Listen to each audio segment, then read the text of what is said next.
right, everyone. Thank you and good morning. Good morning. Thank you all for joining us for Indy Summer Youth Programs 2022. Can you believe we're already there? I hope everyone's Thursday is starting off great. And I hope you survived the storms yesterday. We're really glad to have you early this morning, and we are going to get it kicked off in just a little bit. My name is Maddie Gregory. I recognize some faces and some names. I'm the McCoy's Communications Director, and I've been helping out with the Indy Summer Youth Programs for the last 2 years. We have a great lineup of both our keynote speaker is Dr. Thomas Stuckey, and then we'll have breakout groups later this morning. So without further ado, we do want to start out with our history of this organization and what the funding partnership really truly means. So if we have Andrew Black on, we can have you unmute and come chat with us. Yeah, thanks, Maddie. Hello, everybody. I'm Drew Black. I'm the Director of Grant Making at the Arthur Dean Family Foundation. Thank you guys so much for being with us this morning. I do want to warn everybody, we are right outside of construction taking place, so I'm hoping that my Wi-Fi connection remains stable for the next 3 minutes, but my apologies if we have some connectivity issues. So Indy Summer Youth Programs was established back in 1995 by founding partners at the Indianapolis Foundation, the Lilly Endowment, and the City of Indianapolis. And it was initially a response to rising crime rates among youth and teens in the city, acknowledging that engaging kids over the course of the summer with positive experiences not only keep them safe and out of trouble, but could be extremely beneficial for the city and the region at large. Like now, highlighted how our summer youth programs served as the city's kind of front line of service to ensure that youth stayed on track and safe during their idle time over the summer months. In the first year, Indy Summer Youth Programs provided $370,000 in grants to 26 organizations. And since '95, the fund has invested more than $53 million in summer programming.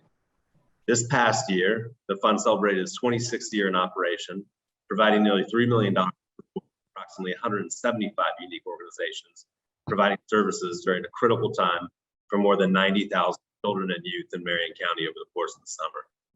Since the inception of Indy Summer Youth Programs, the youth serving field has changed, as you guys know well. But thanks to you all, summer has now been activated in a way that can produce profound impacts on our kids and youth. Through your good work, summer programming provides critical services that help level the playing field, whether it's through increasing academic performance, learning about potential careers and career pathways, or being exposed to arts and cultural activities. You guys are helping kids develop bright visions for what the future may hold for them. And it can't be, it has to be said that, these last couple of summers have, the stakes have never been higher for youth or youth serving organizations. And you guys not only provided critical services to keep kids engaged, learning, and safe, but you also probably provided one of the, a sense of normalcy and support that was drastically needed after the last 18 months that we've all been through.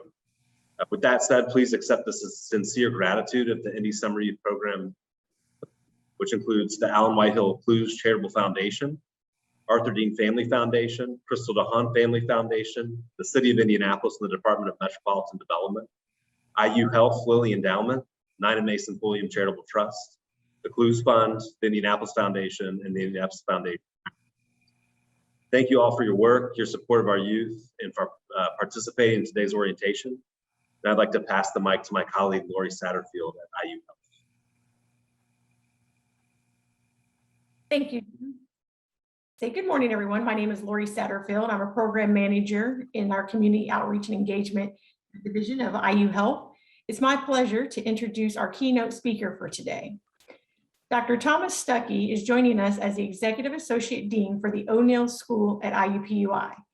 Tom joined the IUPUI Criminal Justice Facility in 2004 after spending 3 years with IPFW's team.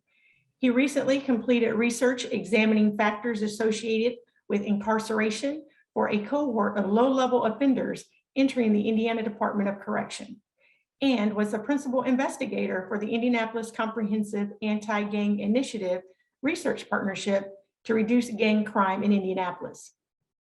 He will share research, data trends, and the effects of the incredible impact you and other organization programs have provided. With no further ado, please welcome Dr. Tom Stuckey.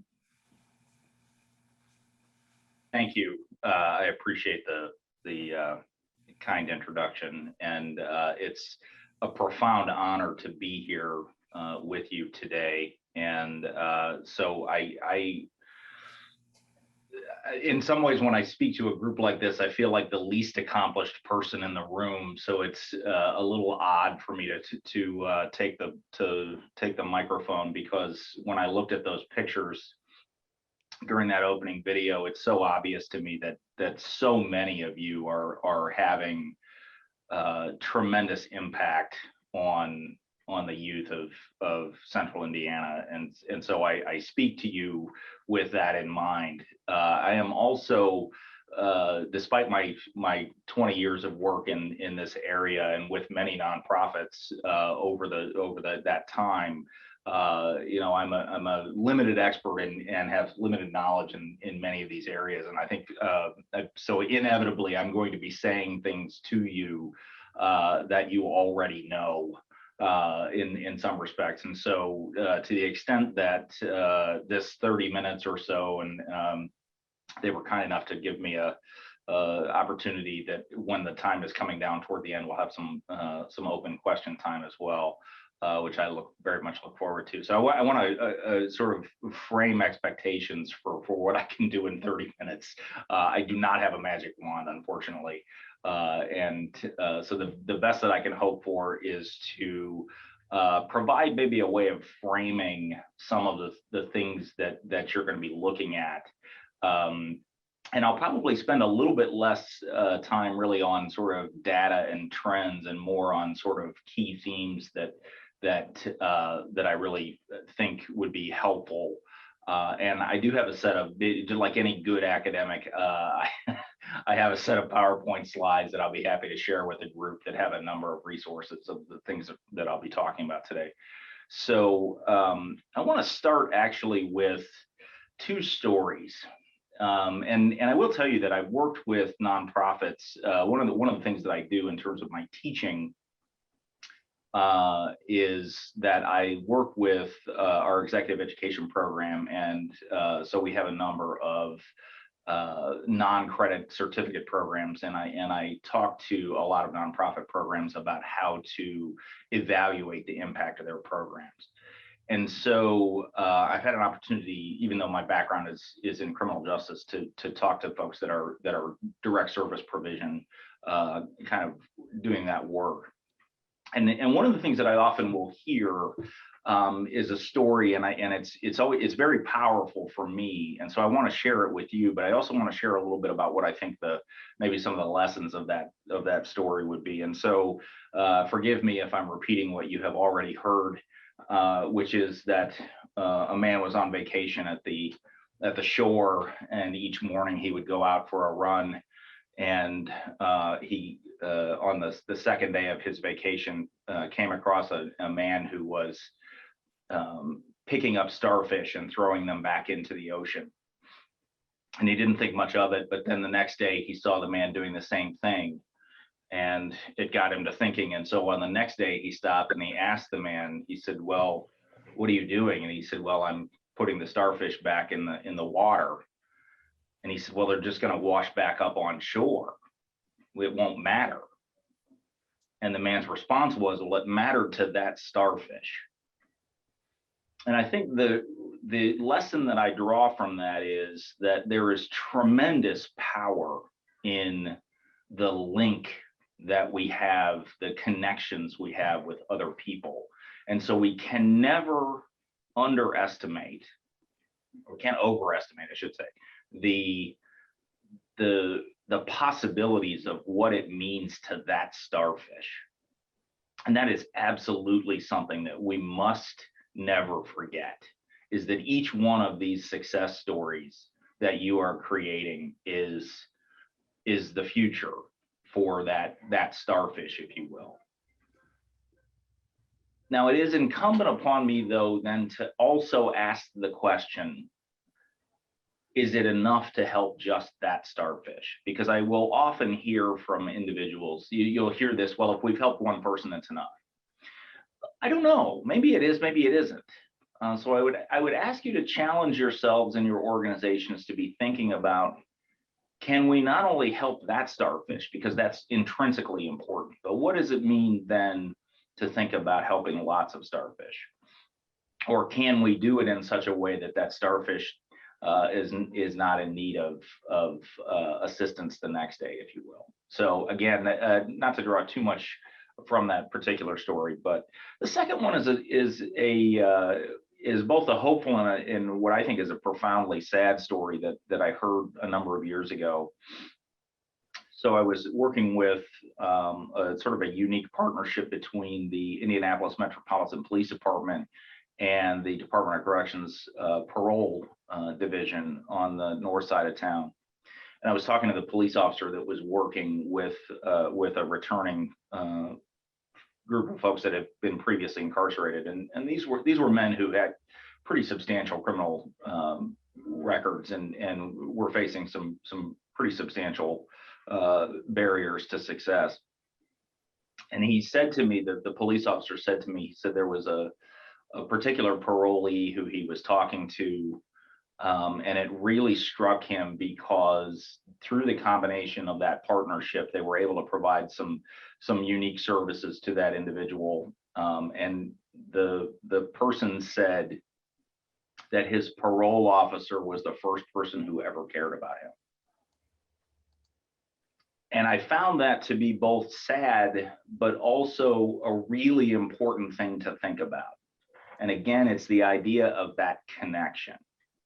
So in all of our success stories that we think about, there is always someone to whom there is a connection. If you think back to your own life, I suspect you'll realize that there were a number of folks, probably more than one, who provided inspiration and a connection and a belief in the fundamental intrinsic worth of that person, whether it's you or the folks that you work with. So I would urge us not to forget about that. So I'll come back to these themes here in a minute. One of the things that I want to just sort of, again, kind of set the stage here a little bit in terms of what I think are some key pieces to kind of think about it. And very often in criminal justice in particular, we tend to focus on the idea of at-risk youth. And certainly in my work, we generally tend to focus on folks after they've been involved in the juvenile or criminal justice system. But the reality is that those behaviors that we respond to in the juvenile justice or criminal justice system are founded in really long-term things that are going on. The decision to get into drug sales, or the decision to engage in a strong arm robbery, or the decision to carry a firearm, as a 17-year-old doesn't happen overnight. And so one of the things that I want to talk about today is just the idea of a life course approach. But I also want to talk about a strengths-focused approach and focusing on success as opposed to just risk factors. So how often do we actually, and this is something I think we have to be really careful about, is how often do we think about risk factors in the populations that we work with, as opposed to the assets or strengths that a person, regardless of those risk factors, can bring to that situation. I have seen over the years a tremendous resilience in the individuals that sometimes will come out of really challenging circumstances. I remember a young man named Robert. I think he was just about to turn 18 when I met him, who basically said that he could not be around his mother because her troubles tended to sort of wash off on him. And he was a young man who had faced tremendous challenges throughout his life. But I was also really impressed by his ability to be resilient in the face of those challenges. And so I think oftentimes we focus on those risk factors as opposed to the positive. I think the other thing that really I would suggest that we consider is what does it mean to focus on the positive as opposed to the negative? And I'll come back to this in a bit. But I want to talk just briefly about the idea of what a life course is. So, and again, I apologize if I'm sharing information that you're already well familiar with. But the idea of a life course is that life proceeds in particular stages, that are common. So, child is born and eventually goes to school, and if things go well, graduates from school, those kinds of things. And so we talk about pathways and turning points. So pathways are just, continuing on the same path, whatever that path is. And then there are large, sometimes opportunities for changes or turning points. And so the pathways that we find ourselves on are relatively knowable and common, but it's important to think about that there are also possibilities for turning points. And so, when we talk about youth that are at risk, or we talk about youth that are on a troublesome path, the research is actually pretty clear that even this is an area where maybe you don't know as much about, even folks that are engaging in serious criminal behavior, the vast majority of them stop at some point or desist. We call it desistance. And this was a little known phenomenon until about the last maybe 25 or 30 years. The presumption was that once a criminal, kind of always a criminal, but the reality is that that's just simply not the case. And so one of the advantages of taking this sort of life course approach is that it sees the current situation not only as a function of the current circumstances, but also as the accumulation of some of those past circumstances. So whether you're working with, and my understanding is this group tends to be either kind of early childhood or maybe, sort of in the teen years. And so I'm going to talk a little bit about some of these different areas. And again, I realize I'm repeating what many of you already know, but I think it's worth kind of thinking through a little bit. So at the beginning of the life course, the research is really clear. And I have a couple of resources that I would recommend. The Center for Disease Control and Prevention has some really fascinating stuff on child development, much more than I could talk about in a day, let alone 30 minutes. But the keys to sort of healthy development, there's tremendous windows, actually biological windows of things happening in the brain and in the body that are happening at that birth to age 3, age 4 kinds of time frame. And these biological windows, when they're open, lots of interesting things are happening. But once those windows close, there can be a difficulty and I'll give you one example. So if a child is, a very young child is exposed to a supportive, loving environment, the likelihood that they'll develop empathy is much, much greater. Okay, if they are not, and we saw this in instances, say for example, in the early 20th century, there were a number of orphanages in certain places where there wasn't much contact with the children, and the empathy just was not really there, and it was very challenging to work with those children later in life. That it was a component of their upbringing that had been missing. And so those windows are really critically important. And so we cannot overestimate the importance of those first few years and how important it is to provide that stable environment that is structured. Because frankly, the world is a pretty big and scary place to a 2-year-old. So the more structure that we can provide for that, the better they're likely to be. Also, that they can rely on adults. And this is one of the things that I would recommend that we consider, whether this is in our own area or in others areas of work, is how can we, both individually and in our groups, provide additional opportunities for that stable, supportive environment. Families are a really critical place where that can occur, but it can also occur in other settings as well. And then language development is the other thing that's really critically important. So the idea of getting kids ready for school. And there's really good research from the Department of Education and a number of other places about how important it is to, frankly, just talk to and read to kids. And so I have a slide that again I'll share with the group later. And this comes from the Centers for Disease Control's keys on sort of effective parenting practices. The good news is that there's actually really clear research on effective parenting across a variety of settings.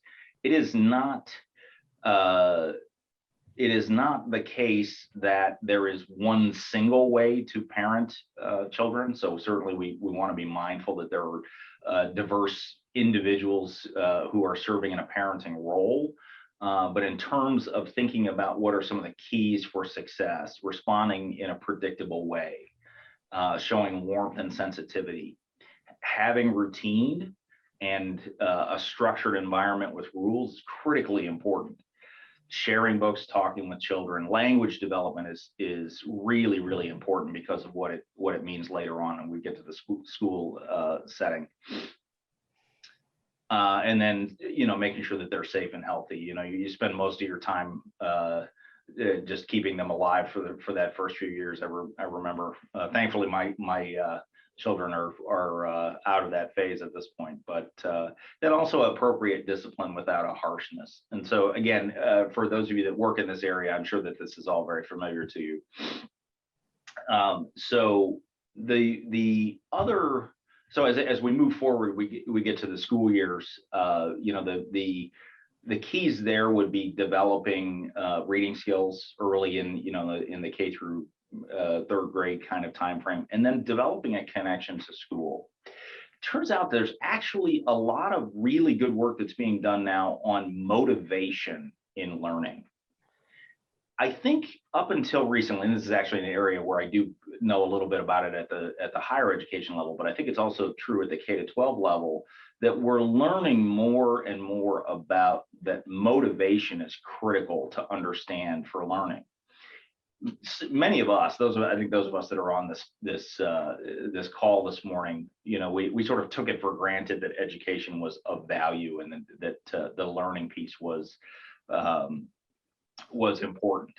But it turns out actually that explaining to people or having the individual that is learning understand the why is really important. And we should not assume that there's a motivation to learn, particularly if you have let's say it's a second grader who has been, in an unstable housing situation and they've moved around schools. Those connections can be really hard to develop, and it can be not obvious to them why they should pay attention to whatever the lessons are, if they're experiencing food insecurity or some of those kinds of things. So I think it's really important to always be thinking about the motivations for learning and how we can support those. And then in particular, one of the reasons why the reading piece is so important is because if the individual learns to read effectively through about grade 3, then they use that skill to learn. You use that skill to learn later on. So reading history, for example, requires a fair bit of adeptness at the language.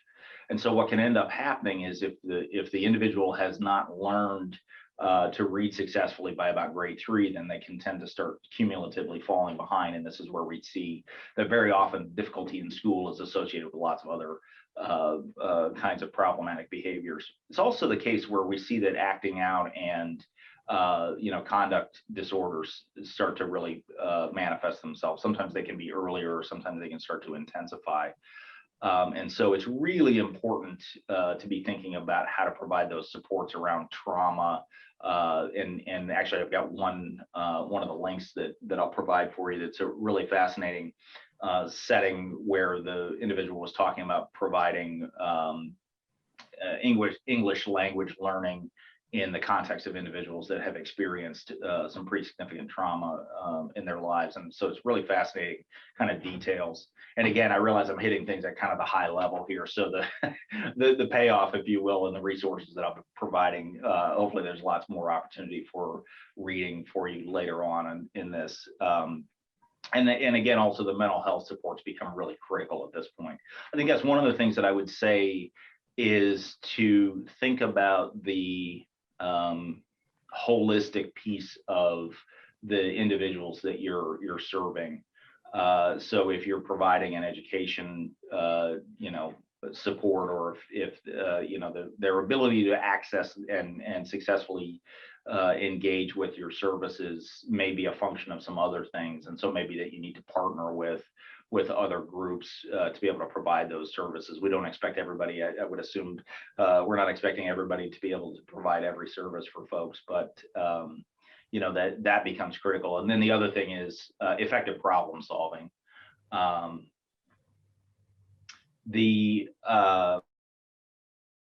That you have with, particularly in the middle and high school setting, is that very oftentimes you'll see individuals who, because of their prior experiences, will have potentially a fair amount of anger stored up, or things that have just sort of built up in them, or challenges in terms of communication. So effective problem solving and the ability to resolve disputes in pro-social ways becomes really, really important.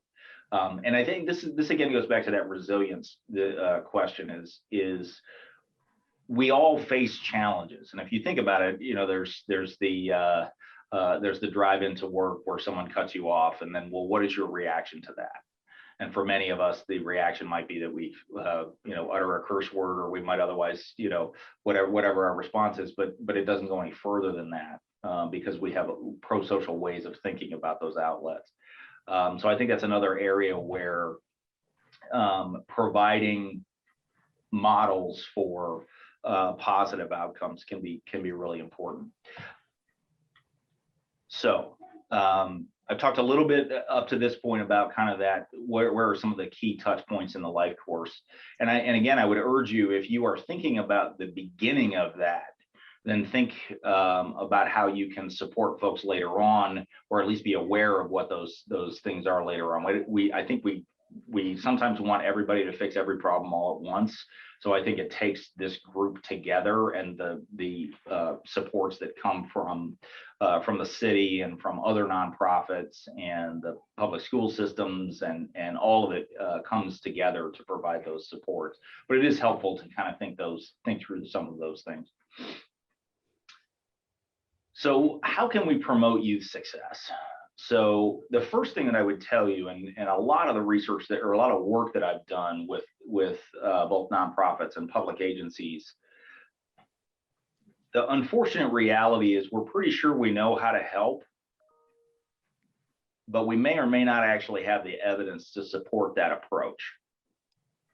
I am 100% confident that every person who is on this call today believes in your programs, and you have good reason to.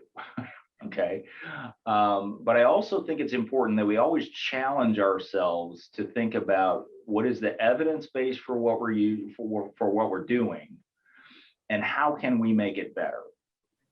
Are we tying our measurement strategies, in other words, the data we're collecting, are we tying that to the really important stuff, or are we putting that in the stuff that's easy to get?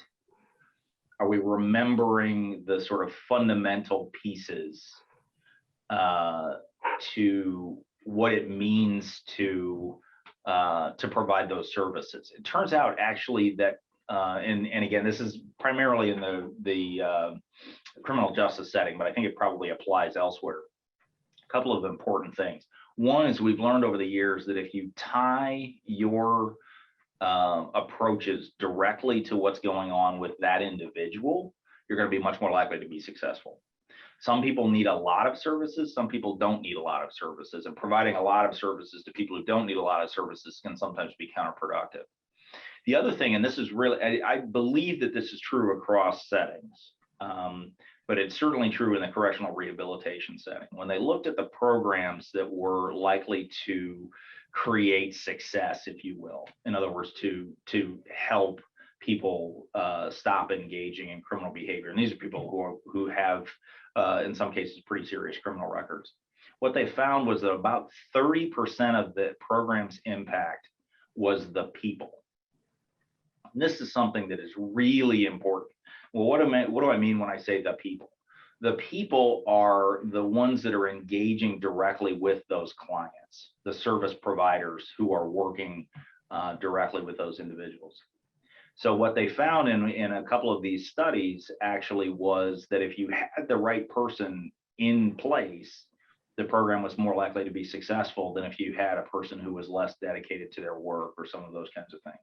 Now that's a two-edged sword, if you will, because on the one hand, it says that there's tremendous opportunity there to have the right people, but the flip side of that is having the right people is critical. So it's important to have the right programming, but it's also critical to have the right people in place and to be thinking about how they're trained to be successful. Psychology 101 is something I want to talk just briefly about. It turns out actually our criminal justice system is set up backward. And this is something that's really unfortunate, but it's the reality. So the criminal justice system is set up to focus on punishments. And the reality is that mountains of psychology research tells us that you're more likely to change behavior with a reward or a positive reinforcement than you are with a punishment. So our criminal justice system, again, is set up backwards. It's not that, that's a whole other conversation. But what it means, though, for us, I think, in the settings that we're in, is to think about how do we, at the individual level, focus on rewarding positive behaviors at all times, and only sparingly focus on the negative. So let me give you an example of that. Let's say that you're in a setting where a child is frequently sort of disruptive to what you're trying to do. It's natural, I think, for some of us to focus on, saying, Joe, be quiet, or those kinds of things. I think one way to think about that in particular, or one particular specific way to apply this positive reinforcement idea, is to find a time when Joe is doing what you want him to do, and praise that and say, thank you, Joe, I really appreciate that you're taking part. And that becomes really important because that reinforces that behavior that you want to see. Okay. Now, again, that's just one example. And so depending on where you are in your sort of course of behavior discussions, then it could be, especially at a young child age, it might look very different to think about positive reinforcement than for older. The other thing I would recommend that you consider is thinking about developing the key ingredients to success in your program for individuals. So what does it mean to take a strengths-based approach? And I realize that most of you probably have at least heard of strengths-based approaches. And I'm just going to read from, again, a nice document that you'll have access to later.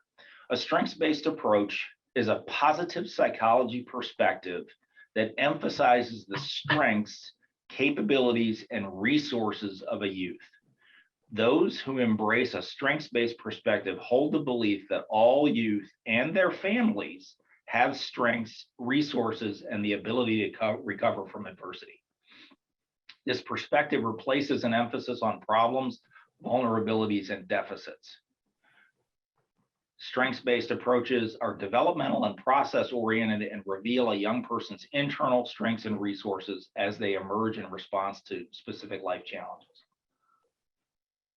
Now, again, for those of you that are familiar with this idea, and this is review, but if you're not as familiar with this, I would strongly urge you to consider what it means to take a strengths-based approach in the context of your work, because the research is becoming clearer and clearer that strengths-based approaches can have a pretty good impact. And by the way, I should say that strengths are not just the opposite of risk factors. For example, again, because I know in the area of criminal justice, that's my background.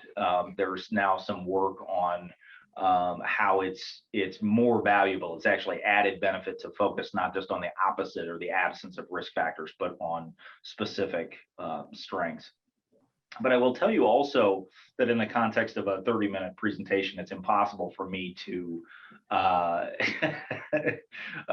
to get down to the specifics of what your organizations would be looking at. But I think this is also where having conversations within your own organization and with other organizations that are doing similar work, and also there's a lot of other good work that's out there. So some of the resources that I provided should be helpful in that regard. One thing that I want to focus on is the idea of being authentic. And so what does that mean? I think that it's critically important that we be real to those that we work with. I remember when I was in college, and this was many years ago, so I was at Ohio University, and one of my professors said, well, what are you doing here? And I said, I don't know, what do you mean? He said, well, why are you not, and I don't remember what school he said, but it was presumably in his mind, it was some better school than Ohio University, because I was a pretty good student. And it never would have occurred to me to apply to that school. That just wasn't real to me. It wasn't a possibility. It's like, somebody said, well, why don't you apply to Harvard? I would have just laughed. I never would have occurred to me to.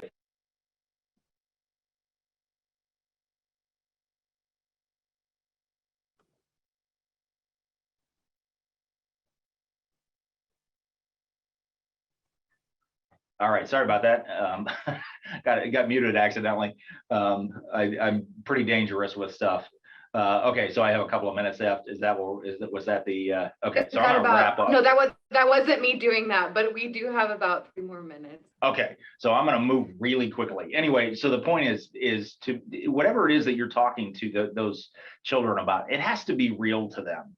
Right. So the Taj Mahal is a real place, but it doesn't mean that I have any real likelihood of getting there.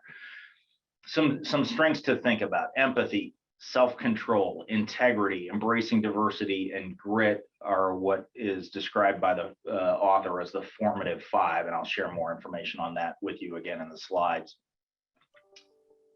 A key ingredient in youth success is relationships. Okay, and this comes actually from a guy by the name of Kent Pickell from an article that I would suggest that you consider reading. Relationships matter a lot, and if you think about it, those relationships and how to foster those consistent relationships is critically important.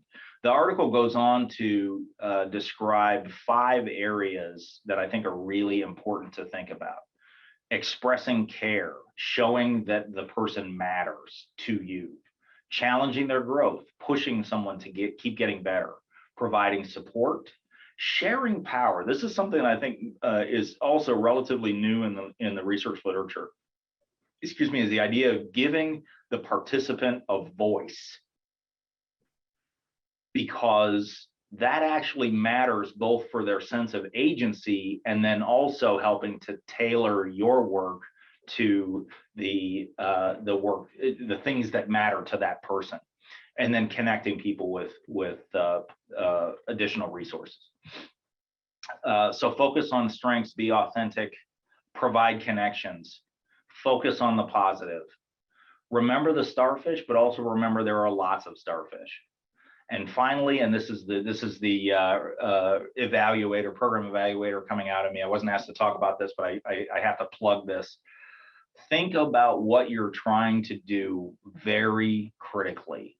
What is the goal you're trying to accomplish, and how is your program going to do that? There may be multiple goals. Then also think about measuring what you value, because we often end up valuing what we measure. Okay, so never be satisfied, but also recognize that I am in awe of the work that you do because of the impact that it makes. So with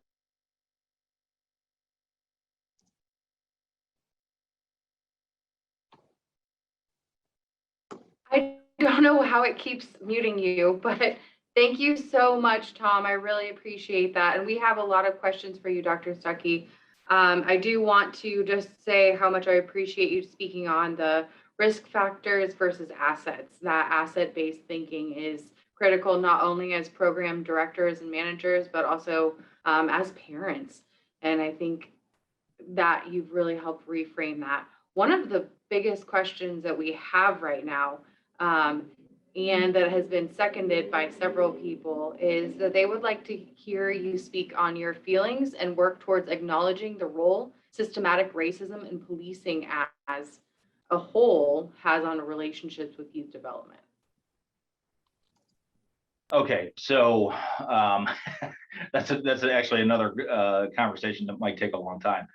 I think that there is absolutely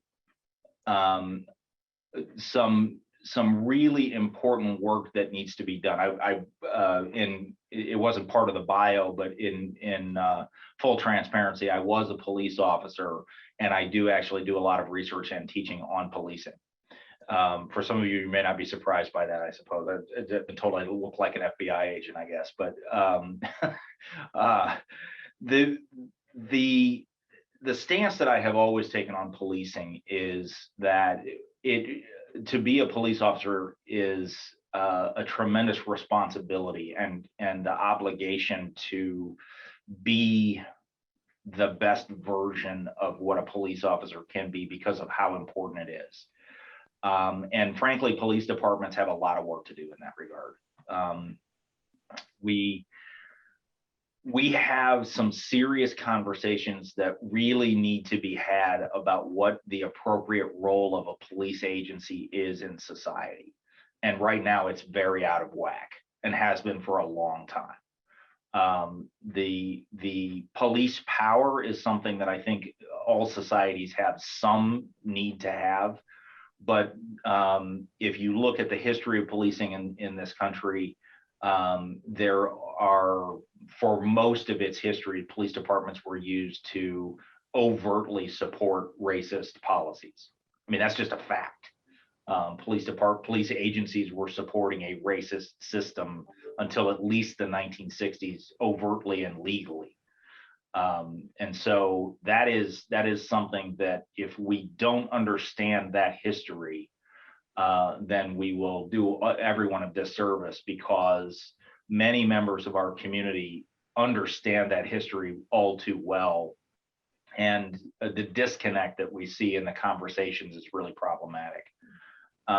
So at a minimum, I think we need to come to terms with the reality of what policing has been in the past. But I would challenge us to think about the appropriate role of policing in terms of what our expectations are. Police officers are not well suited to do most of the things we ask them to do these days.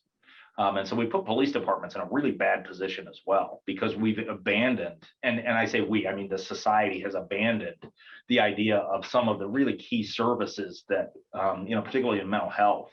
Expecting a police officer to respond to a mental health crisis is really problematic under the best of circumstances. And expecting police officers to deal with a number of other social problems, and unfortunately, we've created that situation. So I think it's really problematic in a variety of ways. And again, you got me started on a subject that I've been thinking about and talking about a lot lately. So I'll stop there for now. But if folks, by the way, I should say, if folks want to follow up with me, I'm more than happy to. And the question did come up about the slides. I have not shared them yet with Ms. Gregory, but I will be doing that as soon as I finish speaking this morning. So presumably they'll get them to you in some form or fashion soon. Thanks, Tom. You can call me Maddie too. Miss Gregory sounds like my mother. Not old enough for that title yet. Thank you so much. But we do have one more question that would be a really great one. Actually, two more. Do you have access, and could you share the studies you discussed that indicate having the right and well-trained people in place to lead programs? Yeah, so I would, that is an area from criminal justice. I don't know that it necessarily directly applies. So the assertion that I made about the impact of having the right people in place is really probably I don't know if I'd want somebody to quote me on that, but I'd have to do a little bit of digging to get to a specific set of those, because it does come from across a variety of different arenas. I think we see this in child development. The particular study that I was talking about was from Project Green Light, and I do actually have that study. It was unfortunate because what they found was that having the wrong person in place was associated with higher recidivism. They were actually able to tie it to particular individuals who were interacting with clients, and some of them were actually directly and statistically significantly associated with higher recidivism, all else being equal. So it's actually a cautionary tale about having the wrong people in place in that regard. But I'd be happy to share that study as well. So anyway, and then was one other question. There is one other question, but I just wanted to say to everyone before we close out with that last question is that you will get the recording of this, and I will ask Tom to send me the material so that we can include that in your package that will go to not only everyone that's on this call, but anyone who was unable to miss it. So if you have colleagues that weren't able to hop on, please share it with them as well. Our last question is, how can we encourage and teach pro-social behaviors in children and teens? Okay, so again, that's probably a 2-day seminar just to unpack the pieces of that. I will say one of the things that I was very mindful of was that the discussion that we're having this morning, really, I would hope, my fingers crossed, hope would be that it opens up a lot of questions for folks. So the links that I'm providing in terms of those resources should provide at least some initial piece of some ability to answer some of those questions. But I will provide my email address, and I am happy to try to unpack that a bit with your organizations. One of the links that is in there is I think it's called youth.gov. And it actually has a bunch of different resources. There's another one from the Department of Education that has a kind of a what works. So rather than trying to answer that in a sort of a general way, I would just sort of point folks to some of the pieces of literature, because it really is going to depend an awful lot on the context of your particular organization as to what's going to make sense. I don't mean to try to dodge that question, but it is a pretty big one. But I think the important thing that probably the most important piece of what I would say, the lessons that I learned, and I should also say this was a tremendous opportunity for me to learn more as I was trying to pull some of this information together. The thing that just comes through so clearly is that when you focus on the positive and you see those strengths, it becomes a really different conversation. And particularly when whether it's a young child or whether it's a high school student that's empowered to be a part, the agency that they can engage with, and the fundamental respect for humans,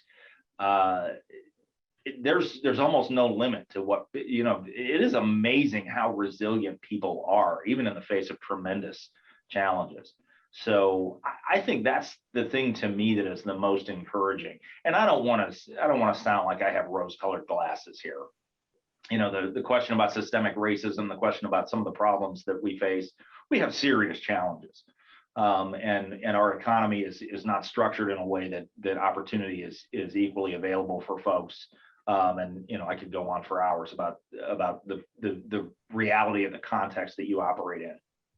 But even in the context of that, the work that you do and the individuals that you're serving, there's some tremendous human capital there, if you will. So I think I'm actually hopeful, because I think we're starting to learn about what not to do and focusing on the things to do. And so I just applaud you for all of the impact that you make.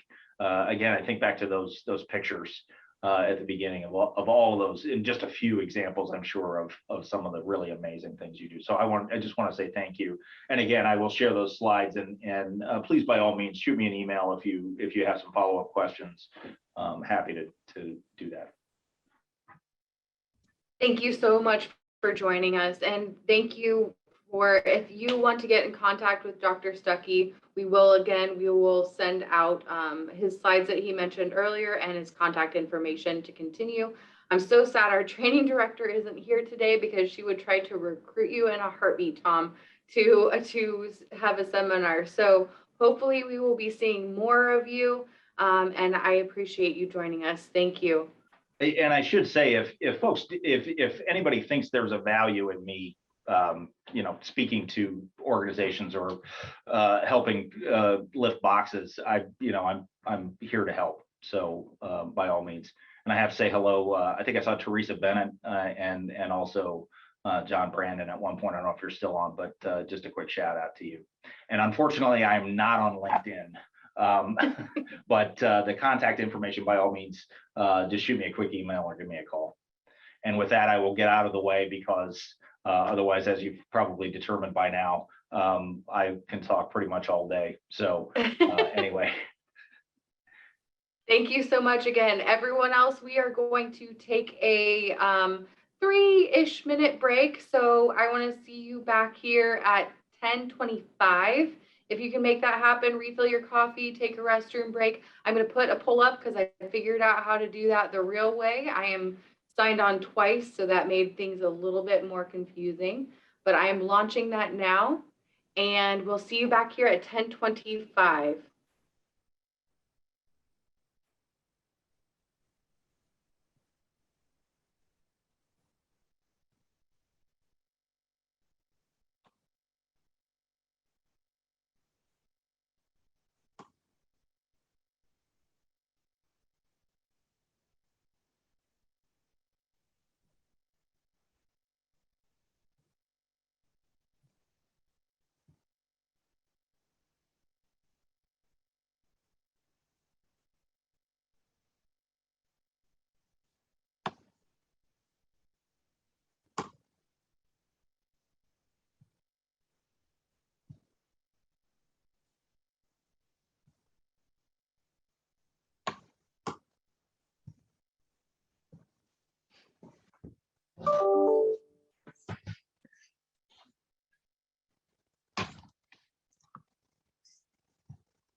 All right, do we have everyone on their way back in? Wow, we've got still over 108. We've got 108 responses so far on our survey. And that is awesome. I love the honesty of some people, like, nope, none of this. But if you would find any of this helpful, please let us know. That helps inform the training opportunities that we provide here, much like the one that we're going to try and enlist Dr. Stuckey to be a part of.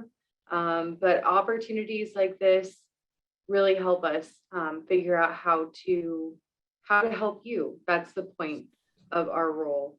So I'm gonna go ahead, unless like anyone unmutes and says they need time. I think we need to stay on schedule. So I'm gonna go ahead and end the poll. And I'm gonna share the results. So you can see what colleagues said. We did this anonymously, and we will use this data to provide more training opportunities this fall and winter. There are 3 opportunities currently, and we're always working to improve that. I'm going to go ahead and stop sharing. And does anyone have a question before we launch into, we're actually going to go ahead and launch into our breakout groups. We are very fortunate to have actual funders here today, and they will be facilitating from CICF, Lilly Endowment. We have one from the Clues Foundation, and it's really important that you just share how it's going to go. And we also have Beth from the city with the Department of Metropolitan Development. So in each of these groups, you'll be talking about experiences that you had over the summer, this summer, last summer, and things that you hope to accomplish in 2022. I am going to successfully transfer people into breakout rooms. And if you are not currently in a breakout room, I will be able to, I will be sending you into one group or another. It's all random. Thanks, everyone. I'll see you soon.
Maddie, I think Leah and I ended up in the same breakout room. So if you need another facilitator, I'm a floater now. So. Yeah, okay. Let me see where, I'm so sorry, Beth. Let me see where This is Juan, and I Yep. have the same situation with Beth. So Oh, no, that is less than great.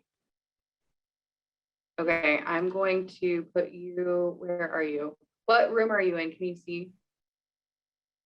I was in breakout room 6, but she's on top of it. She's rolling. Okay.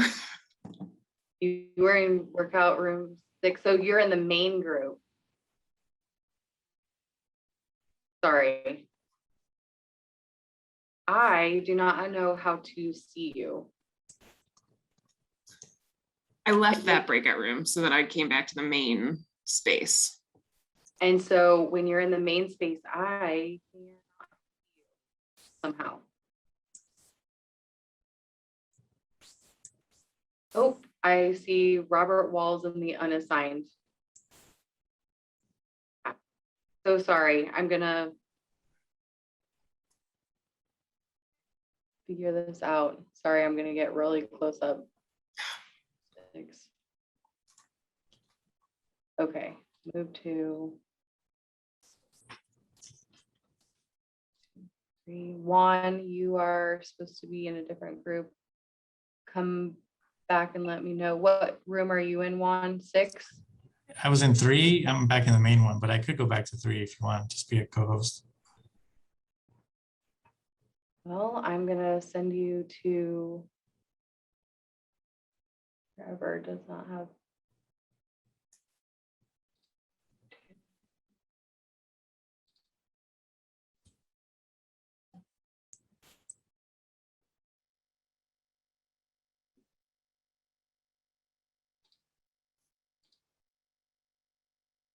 Crap. Okay, I just got an invite for room 5, which is different from the room I was in before. Okay, sorry, Beth. Oh, you're fine. Do you want me to hop on 5 to see if they have a facilitator? Yeah, please. Okay, will do.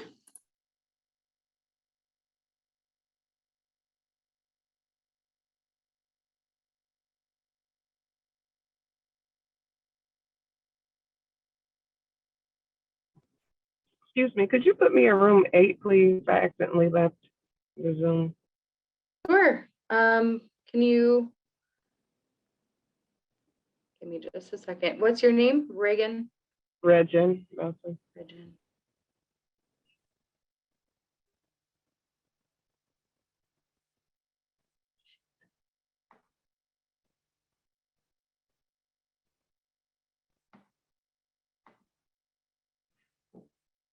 Thank you.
All right, everyone. Thank you so much for taking the time to do that. And I can't wait to hear about all the nuggets of wisdom that you shared with each other.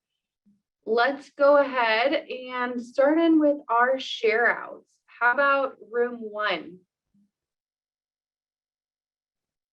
How did room 1's discussion go? I think that was us. Yes. Let's see, does anyone from our group wants to share? Maybe Beatrice or? I didn't take notes, but our group, we rocked. I didn't take notes, but I did pay attention and I talked a lot. I'm so sorry, but we talked about one of the things I'm gonna raise, and then Lupe, you can raise the other part. We talked about how we could share more of the stories or the pictures or the videos from our individual camps on the back end of the report. And because that tells a different story. We can type a word, right? But when you can hear a video from a child of the things that they've learned or the breakthroughs that they've happened or the pictures of the smiles on their faces and the excitement from participating, it tells a different story and it hits the heart in a different manner. The other thing we talked about was during orientation, getting a better understanding of the different funders that's out there. And having them be a speaker and come in to tell us what they do and what they're passionate about. Now, every camp won't align to every funder, but we don't know what we don't know. We just check the box and say, do you want us to send this out to all the funders? And we say, yes, but we still don't know what their passion is. So having them come in and be a possible presenter during our orientation would work, and see it's all coming back to me. And then the other thing we talked about, was kind of potentially breaking up orientation so it's specific to the type of camp that you offer, because we all want more collaboration and partnerships, right, across the pieces, across the areas, across the city of Indianapolis, because there are a lot of youth out there. And then the last point I'm gonna raise is around mental health, and having, and Astaire talked about this, and having that ability to have that training, and really not even training, but having that platform and that space to have that conversation with staff before they begin to interact with students as well, and also with parents and youth, because the youth go back to their communities and to their neighborhoods and to their homes. So how do we equip them all so that they can be more functional, so that they can thrive? And Lupe? Fantastic. Thank you so much, Beatrice. That was beautiful. Let's do room 2.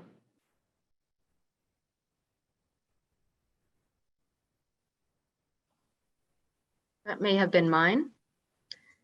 Yes. Yes. So Amy Sue, thank you so much. She's going to give us a little overview of what we talked about.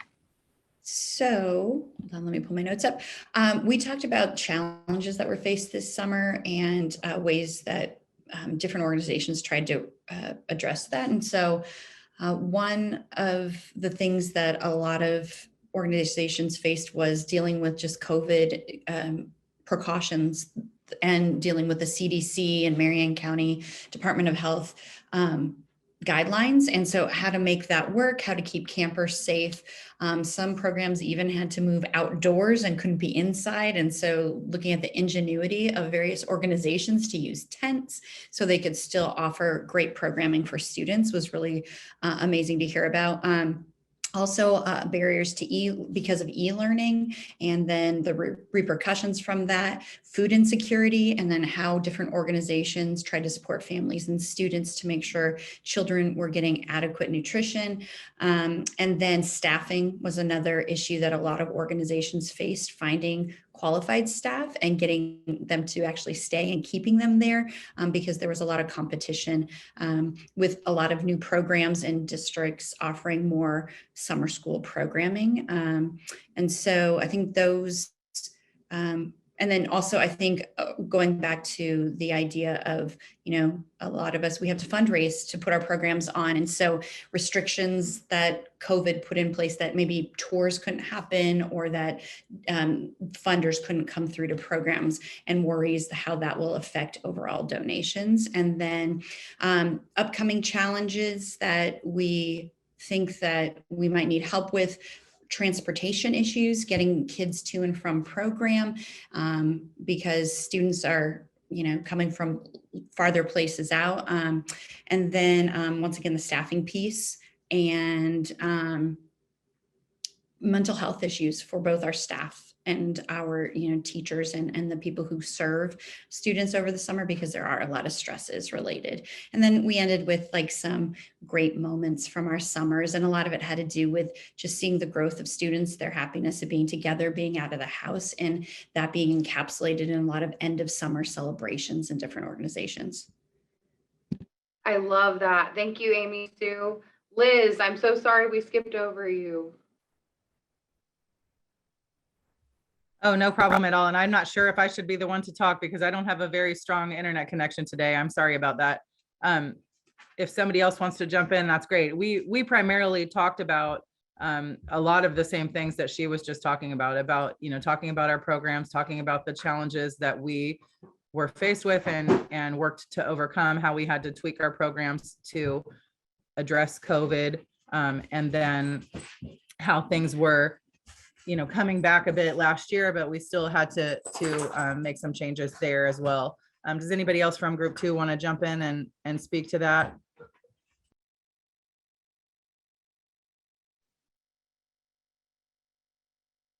Fantastic. Is there anything else you want to add, Liz, before we move on to group 4? I don't think so. Because Morgan was group 3. I think that everybody else has kind of covered some of the same discussions that we were having. Thank you, though. Fantastic. Group 4? I think that was us, maybe. I didn't check what number we were.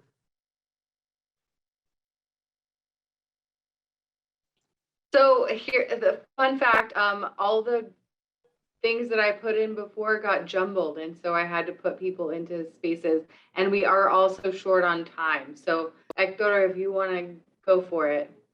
No, so basically the same thing that everybody's saying. Sorry. The struggle of the pandemic, but everybody adapted and they did their best. And this year and next year, they're putting in place certain steps to better prepare and to better have the programs. So yeah, pretty much the same thing that everybody said already. Perfect. Thank you so much. Who's next? Group 5 is next. My name is Tiara. We kind of talked about the same things also, but there is one thing that I do want to point out with Crystal Hines. I really thought that was so neat with Inner Beauty and New Boy and Indy Mentor. They actually provided parents with life coaches so that they will have the same experience as their child did, in which she said that they helped them to self-care, the moms mostly, help them with self-care, decompression, bring balance to the home, strengthen bond between parents and children.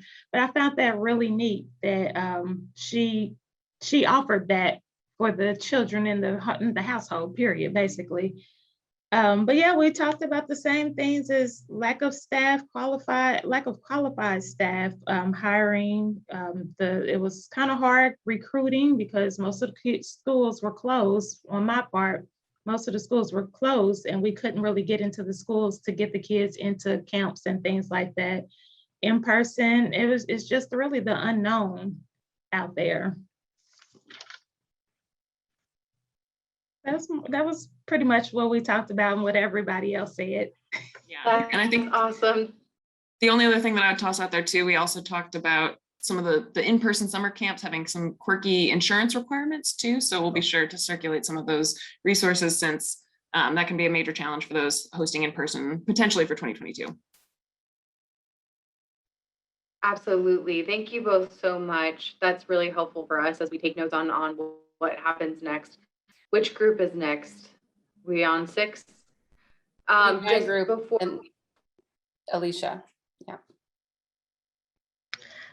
All right. I'm going to speak for group 6. We also discussed a lot of the things that people have been mentioning, but we did go over some of the challenges and then the way that they were solved. And I'm just going to highlight a few of those. A couple of them where the children came down with COVID, how they had to pause and get the children tested and the staff tested. I thought that was a great highlight. And also struggles with parents being involved, but they brought the activities to the parents. I thought that was a great highlight. Then also they couldn't go out with the field trips, so that they did a lot of stay trips, gave special themes and did special theme days. We had a lot of discussion about technology support, which we didn't really discuss how to really solve that, but maybe we would have some helps with that, or maybe some other materials. And then just some challenges that we would like to see fixed for next summer. Transportation was good, and was brought up about the capital support grants from Lily. So hopefully that will be discussed in the next few minutes of our time. And then staffing and enrollment, and somebody brought up that they try to recruit the older siblings of the children that are in the program to help out with the program. I thought that was great. Also, another program had a counseling and training program. And then we highlighted at the end just some fun memories and some epic things that happened. And a few of those were like water days and improv day, and then just how to get other board members to be a part of their organization. So that was just some of the highlights of our discussion. Fantastic. Thank you, Alicia. I love the connection to older siblings being involved in the program for their younger ones. I think that's fantastic. Our last group, and before we start in with you, I want to just say that we might go a little bit over time, and we will try and keep you as close to 11:30 as possible. Take it away, last group. All right, so group number 7, Autumn Strong is going to give us an update. Yeah, so in the interest of time, I could probably just say ditto to a lot of those comments. So we can just go with that if that's easiest. I will say that the biggest thing, the theme that we talked about was just some tech burnout and engagement with kids just from trying to make everything virtual. So it's something that groups are going to focus on moving forward, is how to avoid that tech burnout. Good, really good point. And I am so sorry that it wasn't the last group. We have group 8. Marion will good report for morning. us. Yeah. Oh, I'm sorry, go ahead. Marion will report for us. Thanks, Marianne. Okay, thank you. I apologize, my video's not working this morning. But we had many of the same comments with staffing issues, but I will point out a couple of items are challenges that I thought were interesting and might be helpful to others. But we have one camp that was with Yvette Williams, and they have an overnight camp.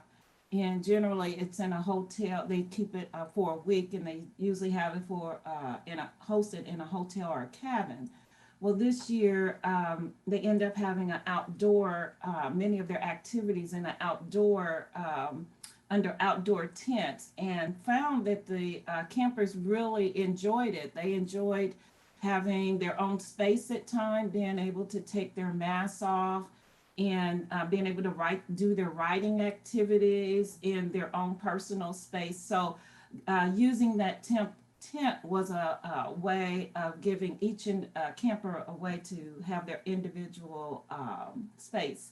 Also, they had some recruiting of staff problems where they had to reallocate funds to recruit volunteers to pay a stipend. And so that was helpful because they needed the administrative help with the kids. And last, I'm going to mention that we had with Freetown, they had mentioned that they had a registration problem due to the summer schedule. So they lost a lot of kids because they were competing with the school districts that were offering a full day camp, day camp in the schools. And so those were two highlights I wanted to bring up. But we all had shared the same issue with staffing and the COVID and the things that COVID brought. Thank you. Thank you so much, Marion. We appreciate it. And we really appreciate you all coming together to have these conversations. They're important. And I love that you were able to connect on so many different things. This has given us so much to think about. We are heading into the last 9 minutes of this. So we're going to rapid fire with our colleagues here. And if you want to stay over to ask questions, you are more than welcome to. So without further ado, Beth Neville, will you do us the pleasure of telling us about DMD's opportunities? Absolutely. So hi, everyone. My name is Beth Neville, and I am the Community Development Block Grant Manager with the City of Indianapolis. So Community Development Block Grant, or CDBG, it's actually a federal funding source that comes from the U.S. Department of Housing and Urban Development, or HUD.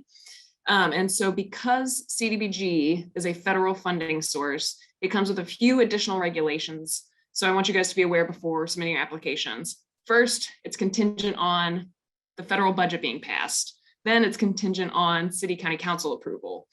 So some of the regulations that'll impact these programs and what we can and cannot fund: 51% of the clients must be at or below 80% of the area median income. So there's a whole big chart, but essentially that means that, for example, a family of 4 can make up to $65,300. So 51% of households have to fall within that. The other 49% of clients can be at any income level. We can also only invest in new or expanding programs.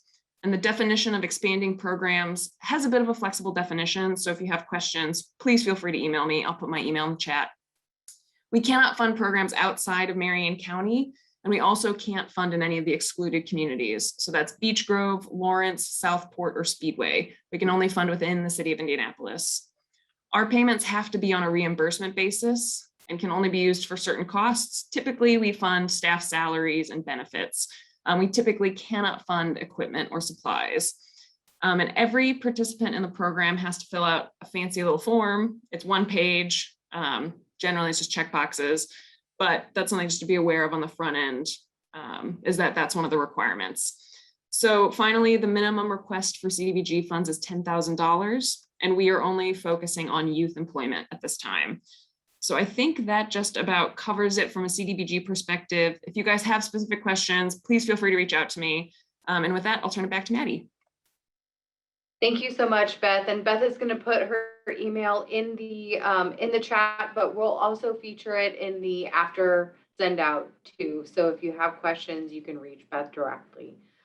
With that, I'm going to move on to Lupe and Hector and potentially Leah. Leah is new with CICF, and we're very excited to have her here. Yes, so my name is Guadalupe and I'm with CICF, but I am going to pass it to Leah. What a way to start. My name is Leah Namias. I am the new CLO working with education and youth development stuff. So I'm a great point of contact for you at CICF if you have questions about this funding or other funding.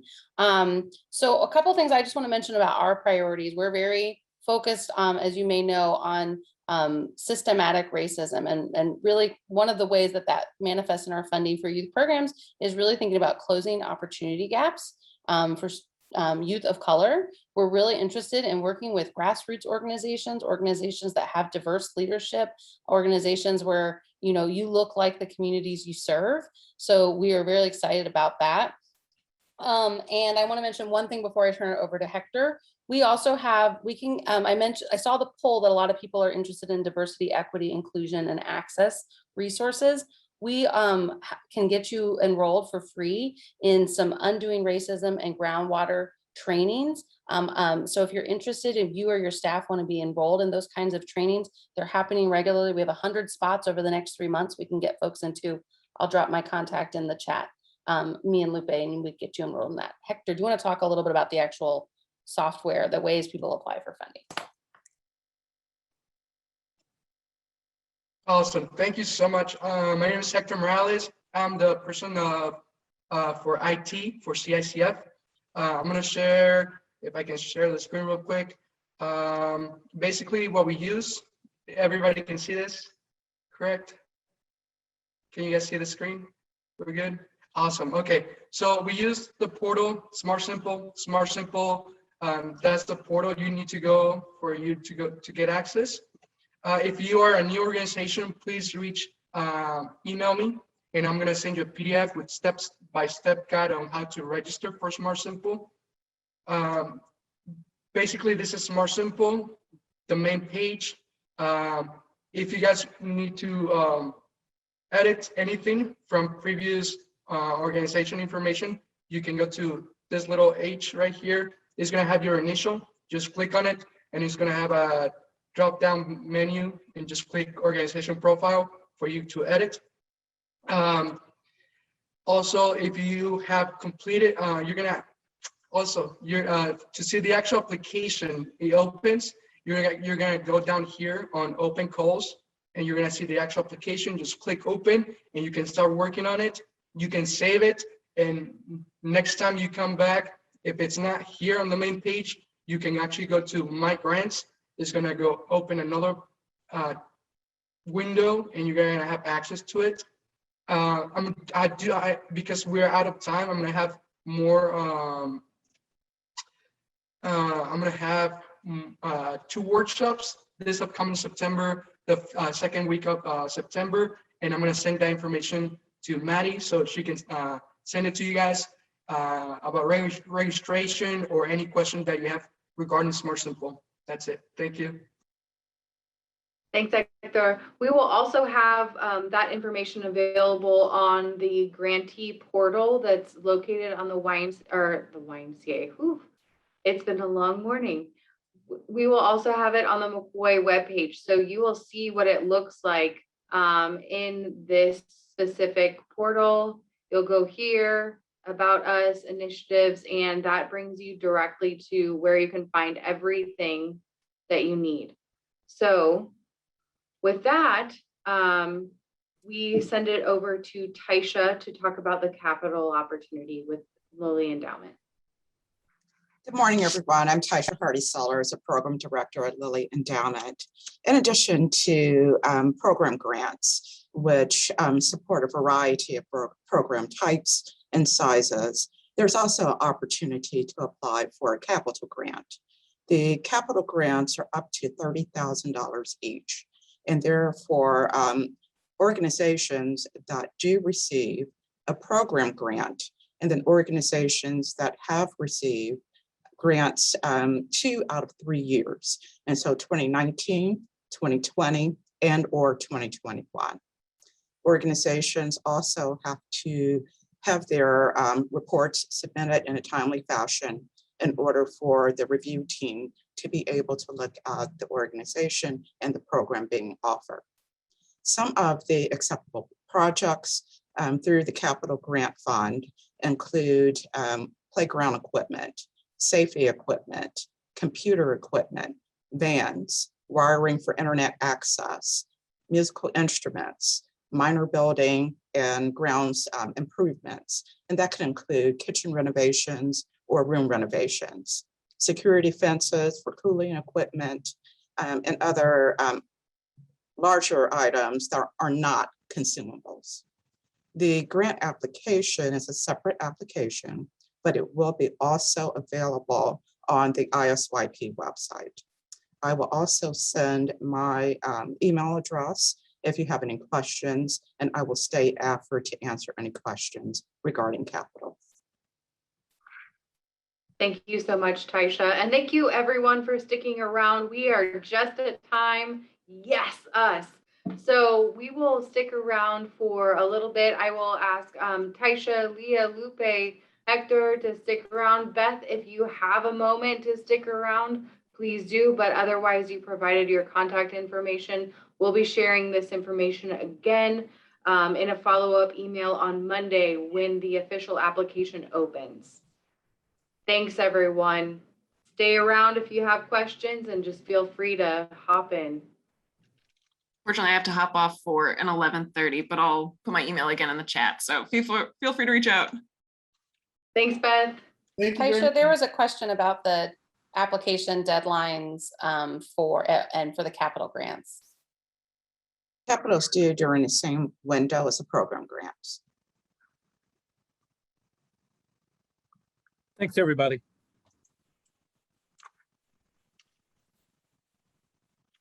Aisha, can I ask you a question as well? Hi, sorry, Tatiana Rebel from Earth Charter.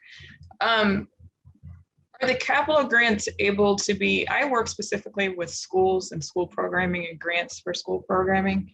Could we possibly get a capital grant to then disperse to schools for capital reasons that they have? Like if a school wants to build a fence around their garden, could we do that? Is that possible, or is it strictly just for the organization?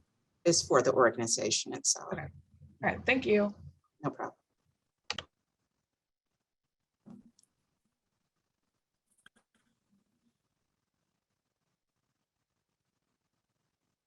Anyone else have any questions? I'm sorry, this is Lashana Triplet. Will the applications on the file, will it be a slot to check both? Or it's two total separate applications? For the capital? Okay, thank you. Hi, this is Crystal Hines. I have a question about the capital grants. We have sports programming like boxing and basketball, yoga, things like that. Would capital funds be able to support like boxing equipment, yoga things, martial arts like for karate, uniforms, things like that? Basketball court, is that what capital funds will be used for? Improvement to the basketball court, that's a possibility. But some of the other items that you mentioned are more of the program type of equipment, and so that can go through your program grant. Gotcha, thank you. Mm-hmm. And I'm kind of new to this. Someone else was coming to these meetings before, so pardon me if this is kind of a dumb question. But do both of those grants we apply through the same portal, the Simple portal? Whether it's program or the capital grant comes to Lilly Endowment, and so that application is sent to the endowment. However, you can receive the application itself. You can download the application off of the ISYP website. Then you would submit it separately to Lilly Endowment. Okay. And maybe Maddie, from the follow-up, it might be helpful to include it in the follow-up material.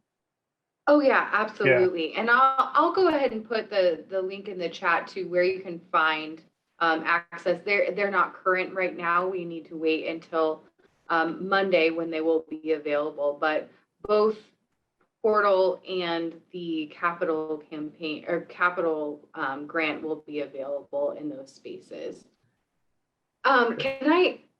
I have another question, and I think you might have answered this before, but we received it in a different send out. They both are due on October 22nd. Is that correct? Okay, perfect. And Maddie, that was one thing I was thinking too. Your emails that you send out are always so good and informative, and everything's kind of in one place. So thank you. But maybe as a follow-up, it's good to have all this information for all the grants, the deadlines, and the links, maybe just in one spot. Then we can all see it and access whichever one we feel like we would be most qualified for. But that would just give us one landing space for everything, if you can do that. Absolutely. So we are actually working on the web page aspect to make it more of a landing page where you can find access to it. So that campaign is launching on August 30th. Okay. So great. you will get to see that then. Fantastic. Awesome. Thank you. I have a quick question. As far as the capital grant goes, is there still a stipulation? I know in years past there has been that you had to be funded by the summer youth program, like for 3 years, to be able to apply for the capital grant. Is that still a requirement?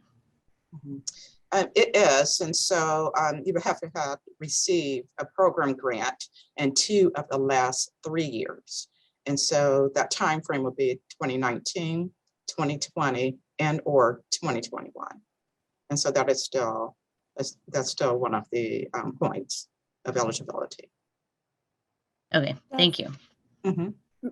Does the youth resilience grant also count as a program grant for the capital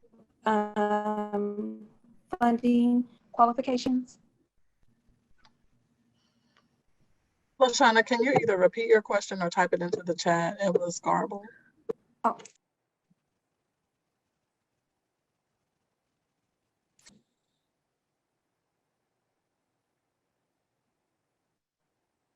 So I was asking, does the youth resilient grant, is that one of the program grants that would also qualify as programming grant for the capital funding through Lilly?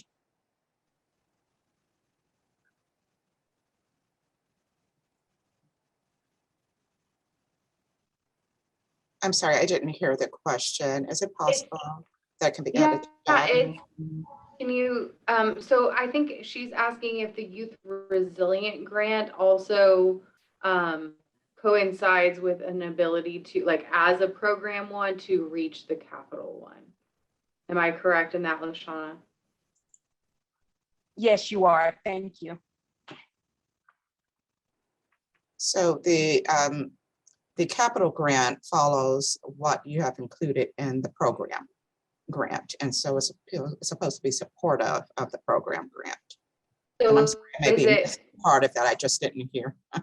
No, I think what she's asking is that if she received a separate grant from the ISYP program grant, if those can combine. Is that correct, LaShawna?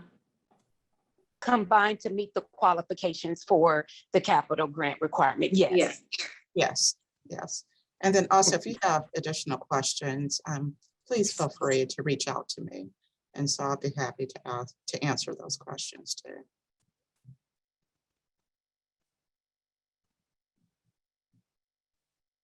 Does anyone have any questions while we're on and we have Hector that that pertain to the actual process itself?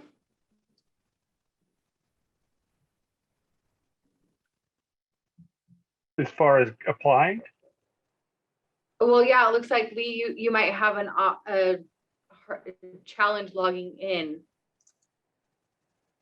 Yes, I don't, I mean, I've never done it before. The director that we had for a few years was doing it. So I've never been on the site. I don't know how we need to log in or how we get into our particular organization's Yeah, so it file. sounded like Hector has some upcoming webinars in September. Is that correct? Yeah, correct. So I'll send you, actually, I'm gonna put my email here again on the message board. Please reach out to me and I'll send all that information to you guys. On the message board. Okay, I don't see the message board. Oh, there it is. Okay. Thank you, Hector. Appreciate it. So Louis, can you elaborate on that? I don't.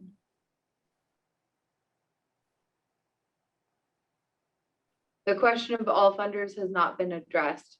So I'm not sure, but there are the beauty of having a funding collaborative in this way is that they support the ones that support their mission statement as well. And so that can be broad reaching, it can be specific, and all funders means that they're all into the mission of supporting youth organizations so that our young people can continue to thrive and thrive better in an organization or in our environment.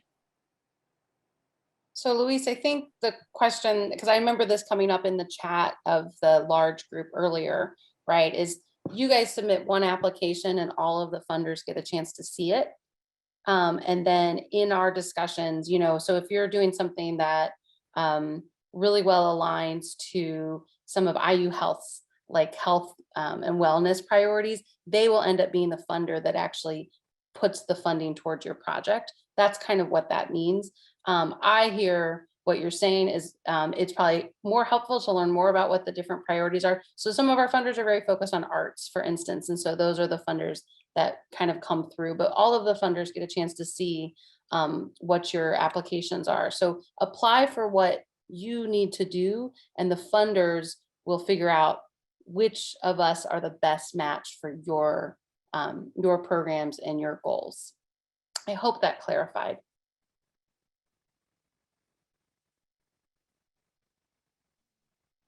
It looks like it. Thank you both. Do we have any other questions? We don't have to stick around the whole time, but if you have any other questions, please let us know. And otherwise, I'm going to close it out, and I hope everyone has a fantastic afternoon. And I can't wait to hear from you for reports and that are coming up on September 30th. And then for due dates on October 22nd, if you can please get questions to Hector and Leah and McCoy, if that happens to be your avenue but before October 22nd, that would be fantastic for the full grant submission. We love what you're doing in the community. Leah worded it perfectly in the chat. Your hard work speaks for itself, and we can't wait to see more of what you do. Thank you all so much. Have a fantastic day.